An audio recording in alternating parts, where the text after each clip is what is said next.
Welcome back to the Keiser Report. I'm Max Keiser. Time now to turn to crowdfunding pioneer Simon Dixon, founder of one of the first equity crowdfunding platforms in the world, BankToTheFuture.com. Simon, welcome back to the Keiser Report.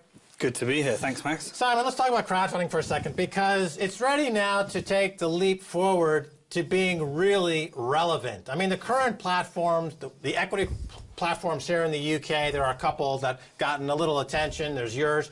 And the rewards-based crowdfunding sites in the US. They're really building on technology that was 15 years old. I remember I filed a patent on crowdfunding back in the year 2000 and never really got involved in it until now, because with cryptocurrencies, finally crowdfunding is ready to take a leap forward and realize its true potential. And as you wrote the book here, Bank to the Future. You practically invented crowdfunding, equity crowdfunding here in the UK. You are the man. Now, with cryptocurrencies, are we ready to see the true potential? None of these posers and Johnny-come-latelys and idiots that are currently in the space. This is true. Bank to the Future, Startcoin, cryptocurrency. Cryptocurrency can take us to the next level. Simon, your thoughts? Yeah, so what we're seeing now is the collision of lots of different technologies. When I wrote the book, the first draft several years ago, we didn't have a BitCoin, we didn't have crowdfunding. I had to get to the second draft till I started discussing these things. But now what we've got, forward a few years, we've had billions raised through these platforms now. We've had markets like Bitcoin, which is now a $5 billion market, and we're seeing these different technologies now colliding. In the book, I remember talking about the three things that need to change. You've got banks that own people's money, as you saw in Cyprus. Now we've got people that own their own money through their digital wallets in their phones. You've got banks spending money. Now that's changed because crowdfunding platforms, peer-to-peer lending, people are directing the flow of their own money. And you had banks creating money. Now you've got individual people that are creating cryptocurrencies as a force for good. And what we've seen with things like Startcoin is cryptocurrencies being designed specifically with the intention of funding projects, funding businesses, and changing the economy. The people deciding what gets funded. All right, Startcoin, it's part of StartJoin, which is the crowdfunding site that I started. And I want to talk to you right now about politics in the UK specifically. There's a two-party system that's been in place for a while. Everyone's quite upset about the politics here in the UK. It's run by complete charlatans. Osborne, Cameron, Nick Clegg, Miliband, Farage. They're all cut from the same cloth of let's privatize everything, let's bow to the central bankers, forget the people, forget economics, forget anything having to do with egalitarianism or financial soundness whatsoever. Let's just keep the kleptocracy going. But crowdfunding and cryptocurrency and politics are totally disruptive. In other words, if I want to take StartJoin and Bank to the Future and combine these two with a cryptocurrency, can we do to politics in the UK what Uber has done to the taxi market, what Airbnb has done to the hotel market, what P2P file swapping did to the music industry? Can we totally transform politics in the UK, you, me, and our crowdfunding partners? Can we just rip out the heart of these kleptocrats and just start over again, Simon? Well, what we're seeing right now, as we said, we've got the technology all exists. At the moment, it's early stage in terms of, in things like Bitcoin. That's kind of where the internet was in 1995. Entrepreneurs are developing stuff, but that's all being funded through people right now. So because it's being funded through people, you're seeing innovation at a rapid pace. Anything goes. The people are deciding whether they want it. So these technologies are now becoming, they're almost like self-fulfilling prophecies where the technology is being used to fund development in the technology.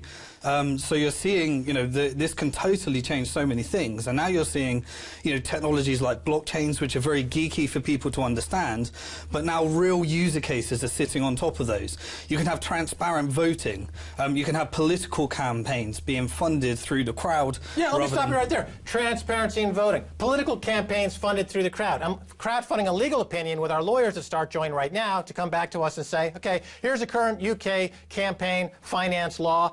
How do we work within it on crowdfunding? How do we transform these laws, or how do we work with those that are in place to make things different? Because I noticed that this crowdfunding potential hasn't gone unnoticed by the likes of Boris Johnson, who, the mayor of London, who's now given £5 million to a competitor in the equity crowdfunding space here in the UK. That's completely uncool, you know, to do this, to single out one company to do this for. And as a result, now I've been mobilized, you've been mobilized. We're going to crowdfund someone to take Boris Johnson out of office and start to transform politics in this country using media, technology, crowdfunding, crypto. I mean, Boris is shameless, you know, crony capitalism. This is not going to stand. He's right over there within a drone's distance. You can see his office right there. We're not going to let this go by, Simon.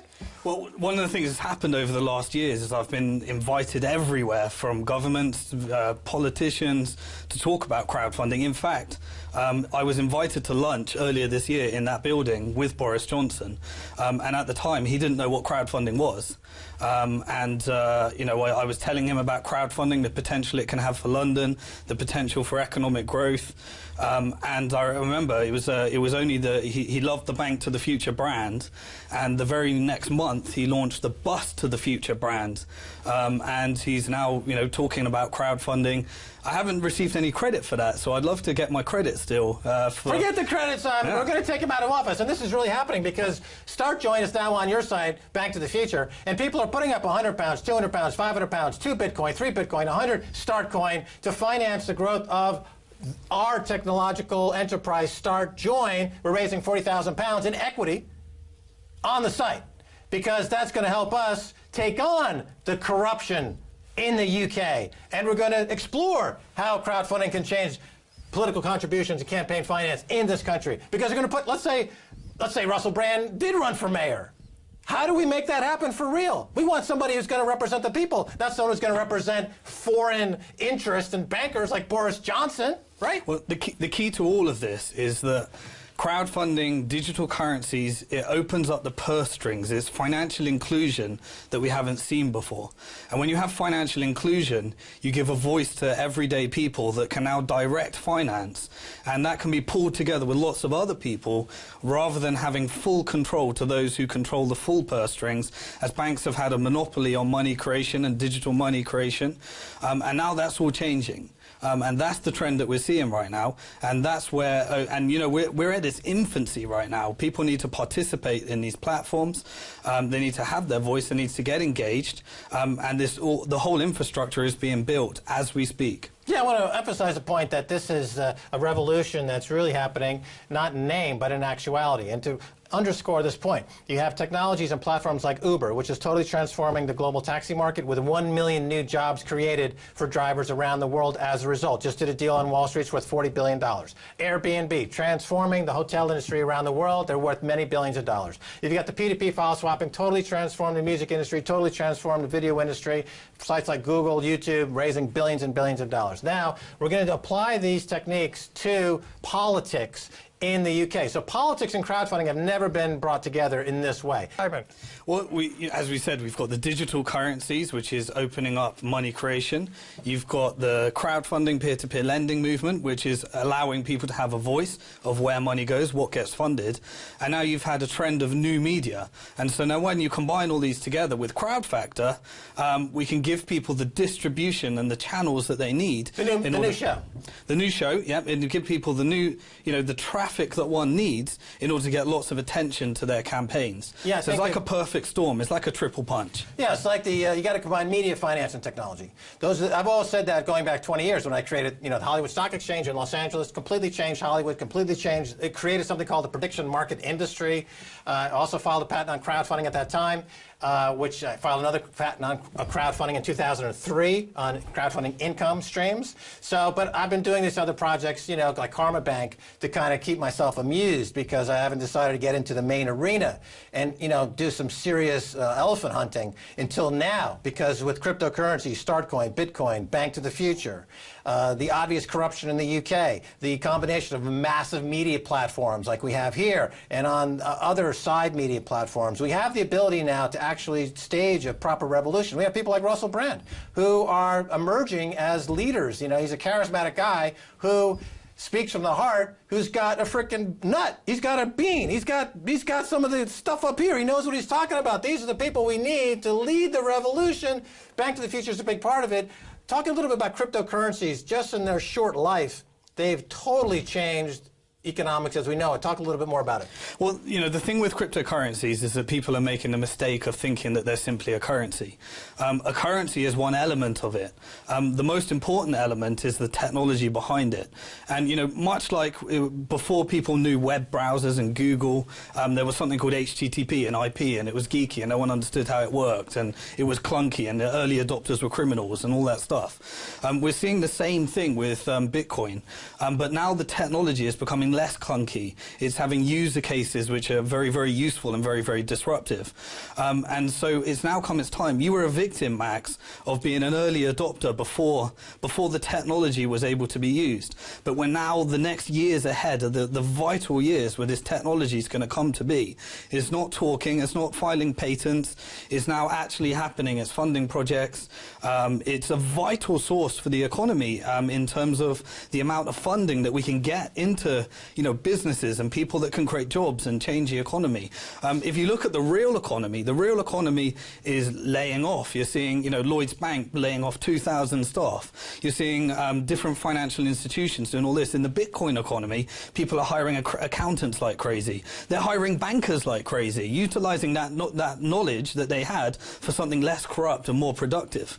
Yeah, you know, I was early on a lot of these ideas. You know, the innovators are the guys with the arrows in their back, they say, because they're trailing a new path.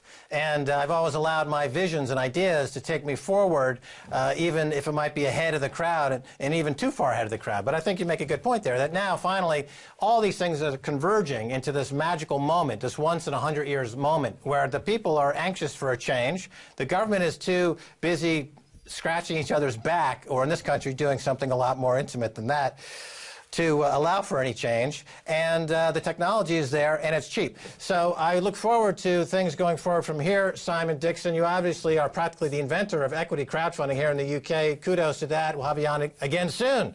Thanks for having me, Max. All right, well, that's going to do it for this episode of the Keiser Report with me, Max Keiser, and Stacey Herbert. I'd like to thank our guest, Simon Dixon of BankToTheFuture.com. This is the seminal book written on the topic. If you'd like to get in touch, tweet us at Keiser Report. Until next time, bye, y'all.